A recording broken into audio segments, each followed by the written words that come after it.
నేనేదో ఒక 4-10 ఎకరాలు ఇచ్చేసాను, కాలేజీ అయిపోయింది అంటే కరెక్ట్ కాదు. అది ఎన్ని కాలేజీలు కట్టారు చెప్పనండి, 5 ఏళ్ళు. కాలేజీలు కట్టకుండా కాలేజీలు కట్టామని చూపించడం ఇది కరెక్ట్ నిర్ణయం కాదు. ఇంత నిస్సిగ్గుగా ఇంత నిర్భయంగా అబద్ధాలు చెప్పగలుగుతారా అని చెప్పేసి నిజంగా మాకే చాలా ఆశ్చర్యం అనిపించింది. 2023లో సెప్టెంబర్ 15వ తేదీన మనం మెడికల్ కాలేజీలు ఓపెన్ చేసాం. ఒకే రోజు 5 మెడికల్ కాలేజీలు, ఒకే రోజు 5 మెడికల్ కాలేజీలు, ఒకే రోజు 750 స్టూడెంట్స్కి అవకాశం కల్పించారు జగన్మోహన్ రెడ్డి గారు. స్టార్ట్ అయిపోయి ఒక్క టర్మ్ కాదు, 2వ సంవత్సరం కూడా పూర్తయిపోయి 300 మంది పిల్లలు అక్కడ చదువుతున్నారు.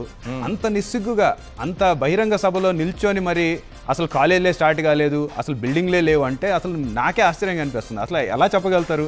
ఎదురుగా ప్రూఫ్స్ కనపడుతున్నాయి అంటే ప్రతిదీ వీళ్ళకి ఏమైపోయిందంటే అమరావతి లాగా గ్రాఫిక్స్ లో మనం చూపించినట్టే వాళ్ళు చూపిస్తున్నారేమో అనుకొని ఒక భ్రమలో బతుకుతున్నట్టు కనపడుతున్నారు. వాళ్ళకి వాస్తవానికి రియాలిటీకి దీనికి తెలియడం లేదు, గ్రాఫిక్స్ కి తేడా తెలియడం లేదు. సో ఇది కూడా గ్రాఫిక్స్ లో ఏమైనా జగన్మోహన్ రెడ్డి గారు చూపించారేమో అనుకొని వాళ్ళు భ్రమపడుతున్నారు.